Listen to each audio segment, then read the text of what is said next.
Hello, and thank you for tuning into this week's Mayor's Update. As always, we have a lot of important information to share with you here this week, so please feel free to share this video with your friends, family, relatives, and anyone else who you think might find this information helpful over the course of the coming week. This past week, the City Council voted to approve the city's fiscal year 2023 budget that will carry us from July 1st of this year through June 30th of the next year. There are very slight changes in the budget, except in the school department. There's a couple new positions added, including a new English language coach, because we do have more than 100 students whose first language is not English in Gardner Public Schools now. So by state regulations, we had to hire a position for that. There's an early college coordinator for the number of students that we have who are taking college classes as part of their high school career, and a lot of other different information like we talked about last week in the update. So thank you very much to the members of the City Council for a very collaborative process as we moved forward with the budgeting season for the next fiscal year. And thank you very much for your collaboration and cooperation with the questions that were asked, the different information pieces that were requested, because it really should be a very transparent process with us, what we're doing here in City Hall on behalf of you all who are watching. So if you all have any questions on anything that was said at any of the council meeting this past week regarding the city's budget of $74.8 million, or anything else that was brought up at that meeting at all, because there were several items of what's called free cash that was approved as well. For those of you who may not know what free cash is, it's anything that was on the revenue side of stuff that came in higher than what we budgeted for, or any expenses that came in lower than what we budgeted for. That all falls to free cash. So that's different expenses that we thought would come that didn't, things that the budget was a little more conservative on, so we thought the expenses would be higher, but the prices came in lower, things like that. That all falls to free cash at the end of the year, and then we have a year to use that money, and it has to all be used by June 30th. So that's where the money for the new the renovations of the Mackey lot and the Park Street Park, where the old National Grid electric plant substation was. There's the tennis courts over at Gardner High School being repurposed, completely redone, dug up, and new courts installed there. Things of that nature. There's a lot of improvements that we'll be talking about over the course of the summer that were approved by the City Council this past week. So looking forward to seeing different improvements throughout the city as we go forward into the summer months.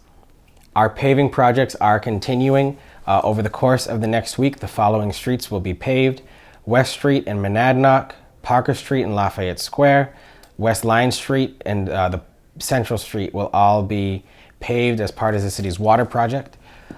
Pearson Boulevard will also soon be paved. The state was able to find a new granite contractor for that section of the street. So they are able to finish that project, and paving is expected to begin on that again on Monday, June 27th.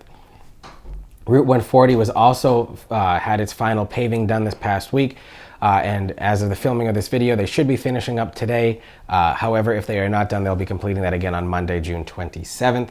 And up in the Pearl Street area, the looming and seeding of areas that had to be dug up where new water services were installed, that should all be completed right now by Rivoli Construction. And Rivoli is just about finishing their work installing lines in the greater Robillard, Warwick, and Wickman area. Robillard and Wickman area of the city. Some of those streets are being shortened a little bit to add more room to add sidewalks to them.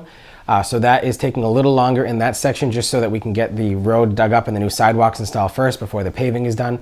However, that should look really good when we're done. And then some of the other roads, like Warwick Road, that were part of the water construction project, will also be completed around August this year. So there's a lot of work that's being done in the city. I understand the construction detours and a lot of the different traffic obstructions that have been put in place as a result of that construction project can be inconvenient at times, but it's the price of progress, and the roads will surely look nice by the time that we're done there. So thank you very much for your patience as we go through those matters. So thank you very much for your patience in all of those matters.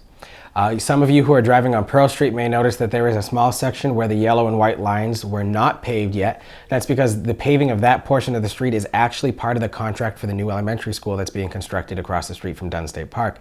The reason why those lines weren't painted yet is there is a lane of traffic that's going to be dedicated for people turning into the Gardner Elementary School driveway. So that can't all be completed until the new school is done. So that's why there's a small section there that does not have the yellow or white lane lines in the road, because we do have to configure the way to get the that turning lane put on Pearl Street in a way that's sufficiently wide enough so that that turning traffic can turn onto there without having to fully obstruct people going down Pearl Street. So that should be completed sometime in August or September as well.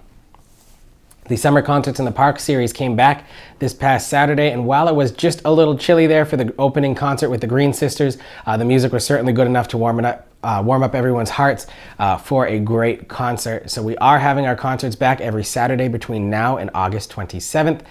The times for those concerts and the acts are all available on the city's website on both the Bandstand Committee page and on the home page on the Newsflash section, so you can find all that information there if you are interested. And while we're speaking of concerts, this coming Monday, June 27th at 6 p.m. in Monument Park, the John Philip Sousa Honor Band will be performing in Monument Park. It'll be a free concert with some of the songs that they'll be performing at Mechanics Hall next Wednesday. Should be a great time for all, and in the event of inclement weather, that concert will be moved to Gardner High School in the auditorium there. But right now it is planned to be outside in Monument Park, so if you're looking for something to do on Monday night, that's going to be sure to be fun for all. That's a great place to take a look.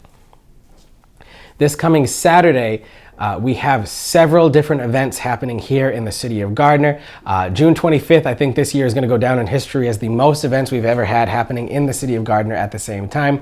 But it's a great way to celebrate, Gardner's birthday and who we are as a city. We have the Gardner birthday celebration in the downtown with the annual sidewalk sale coming back.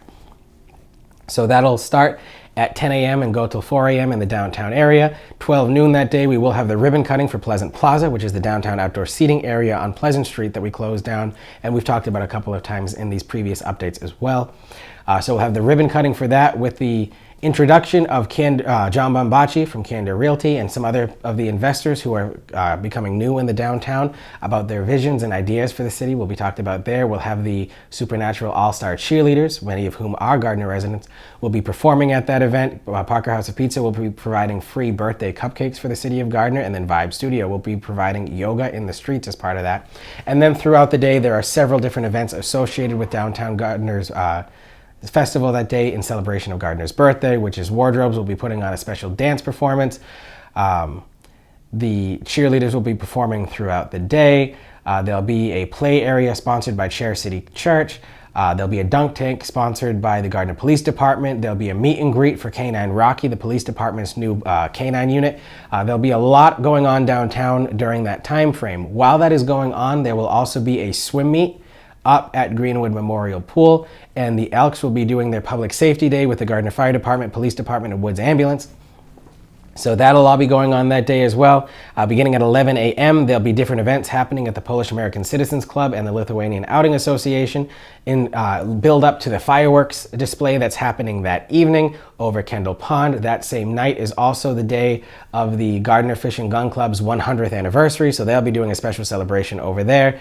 And it's sure to be a busy but fun time and a very celebratory time for us here in the city. It's going to be quite a lot of traffic going along, but it's great to have people together again, especially after the past 3 years and the different restrictions that we saw earlier this decade during the COVID-19 shutdown, having such big events together at once so that we can really celebrate what we've accomplished together as a city and who we are as a community. Colin, my executive aide, asked me to throw in a pitch this week about the Gardner Food Truck Festival that'll be coming back to City Hall on July 9th. There'll be about 22 trucks here in front of Gardner City Hall and over on City Hall Avenue. And again, just as always, we'll provide the trucks, you provide the chair, and we'll give you a great picnic time out in downtown Gardner. If you don't want to sit on the front lawn of Gardner City Hall, you can always use the Pleasant Street Plaza as our new outdoor seating option for you to find a place to sit, relax, and just enjoy a nice night out here in the city. It's sure to be a fun time. The Gardner Ale House and Moon Hill Brewing will be back on the front lawn as well for serving adult beverages that are there. However, the remaining portions of the City Hall lawn are all fully family friendly. This event is family friendly and it's meant to be a community building event. That night also, the concert in the park will move from the Monument Park Bandstand to the front steps of City Hall to provide the entertainment for that evening as well. I do want to say a special congratulations to our police chief, Richard Brax, on his retirement from the city of Gardner after 23 years here. He has decided to retire, and we wish him very well on his next endeavors for him and his family, and thank him for his 23 years of dedicated service for us here in the city of Gardner. Some people have asked how the process will be for hiring a new police chief. I've appointed a search committee of 5 members, including former acting chief Vincent Alfano, the chief of the Westminster Police Department, the chief of the Ashland Police Department, and the dispatch director from the Rutland Regional Dispatch Center, along with our City Human Resources Director, Deborah Pond. They will review all of the applications as they come in, as the job has since been posted. They will do the first round of interviews with the candidates, and then they'll send the final top 2 candidates to me for a final interview, and then we'll send the appointment up to the city council. That way, once we have a chief in place, we'll also then do the same process for the deputy chief. Our dispatch director has been filled by Mr. Richard Rossi, who is our current assistant director of public health. He has several years of experience as a police officer in the towns of Southbridge and Auburn, where he also worked as a dispatcher, so he'll have that very good experience as he goes and fills that position over there. And as that process goes forward, we'll be sure to give you updates through these videos that we have here as well. And then if you're out and about in the city on June 29th at 5:30 p.m., the Levi Haywood Memorial Library here in Gardner will be having their annual summer reading kickoff. So if you're looking to, if you have any young family members and you're looking to get out and have them enjoy reading and a fun way to kick off the summer, again, June 29th at 5:30 p.m. at the library, I will be kicking off reading a book to the students to start off their summer reading series that's there. So be sure, if you know anyone who's of that age group that would like to participate, they get the chance to come. Lastly, I do want to close this week with a special congratulations to Mr. Brady Billings, who is our newest Eagle Scout here in the city of Gardner. Brady Billings created a reflection garden over at the Care Central Visiting Nurses Association, formerly the Greater Gardner Visiting Nurses Association, over on Pearly Lane. It's always great to celebrate those who have accomplished so much in our community, and I look forward to working with him in the future and celebrating his accomplishments at his Eagle Scout ceremony this coming Saturday. So thank you very much. As always, if you have any questions on anything at all that was brought up during these updates, you can contact my office at any time, and I look forward to speaking with you again next week. Enjoy all of the events that we have this weekend, because if you're looking for something to do, believe me, this is the weekend you'll find something to do. Have a great day, and I'll see you next week. Thank you.